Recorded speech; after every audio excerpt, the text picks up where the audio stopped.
Yon, magandang araw sa inyo mga ka-ballers. Once again, it's Arnel Ventura, head organizer ng SBBL with a big announcement. Opo, welcome po muna sa inyo lahat ng mga manunod ng video na to.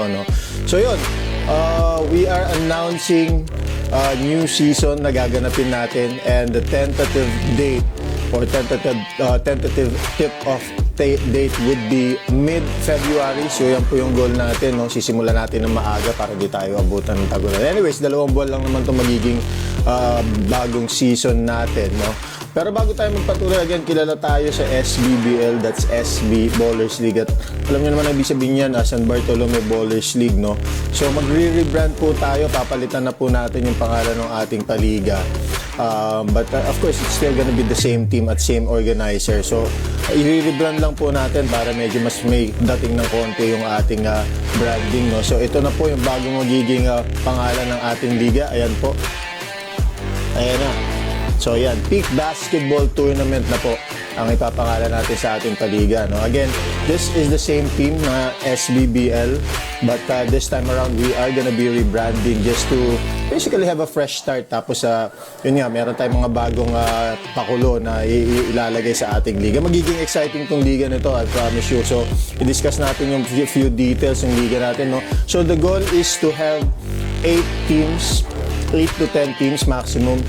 So pag napanood nyo na po itong video na to, please do shoot us a DM para maisali na natin kayo sa list ng ating mga reservations, So yun nga, sisimulan natin first quarter, mid-February ang target date natin. Of course, dito pa rin yan sa Odelco Subdivision, Dito tayo pa rin na mag-home court since taga rito po tayo para maging mas madali na rin sa pag-organize ng liga. And one thing na gagawin natin, papipinturahan natin yung court. So kakalap tayo ng sponsorship. Hopefully makahanap tayo sooner than later para mapapinturahan natin yung court bago magsimula yung ating paliga. At alam niyo naman, maganda naman ang court sa Odelco, Standard siya lahat, at bago rin yung board natin saka yung ring, tayo rin yung nag-organize ng pagpapalit niyan. So yun, again, shoot us a DM kung interesado po tayo para ma-reserve ko na kayo. Again, 8 to 10 teams ang target natin. Ang gagawin natin dyan, walang bracketing kung dyan lang 8 to 10 teams, hindi na natin i-bracket, single round robin lang yan para marami tayong laro. That's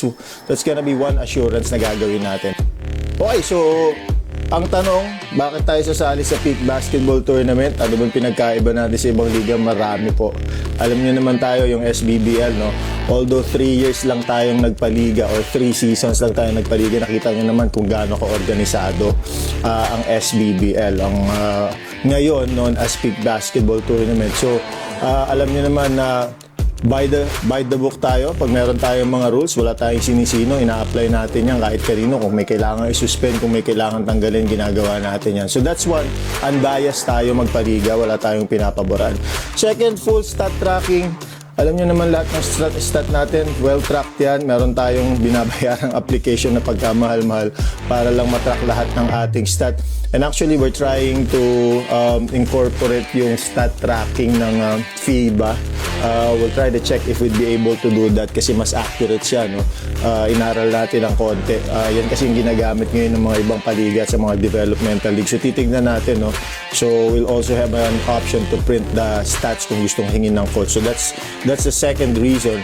At meron na rin tayong in-game photography, I-introduce natin yan kasi yung past few leagues natin, hindi naman tayo nagpo-photography, hindi natin naging focus yan. Pero ngayon, syempre, of course, alam niyo naman ang social media, importante yan para sa mga players natin, lalo na medyo mga batang players natin. So that's one thing that we'll introduce as well, in-game photography. And of course, lastly, yung pinagmamalaki natin, professional level production, Alam niyo naman, top-notch tayo in terms of picture and video graphics sa live production. Tayo lang ang nagla-live na ganyan na professional level.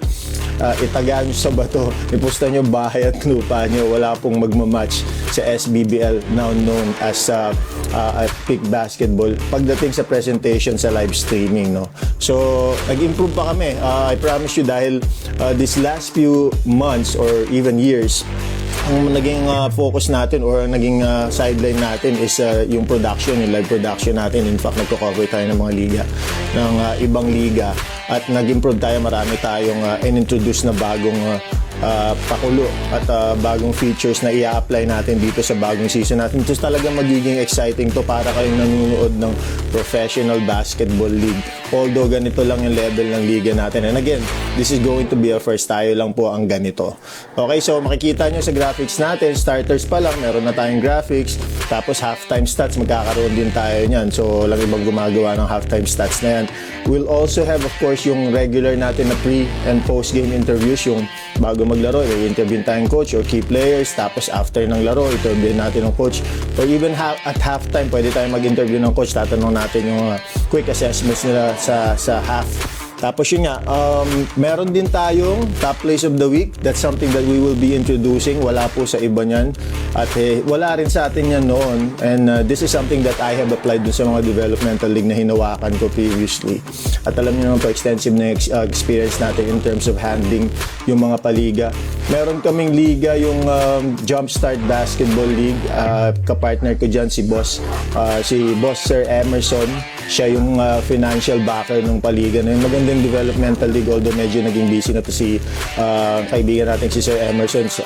Businessman kasi si Sir Emerson. So ngayon wala siyang, hindi niya na-focus yung developmental league namin yun. Unfortunately, hindi pa namin na itutuloy. Hopefully matuloy namin sometime in the future. Pero again, what I'm trying to say is, inorganize natin yung liga na yun na wala po tayong katulong at napakaganda po ng kinalabasan ng liga. You might wanna check that out sa Facebook din po, yung Jumpstart Basketball League.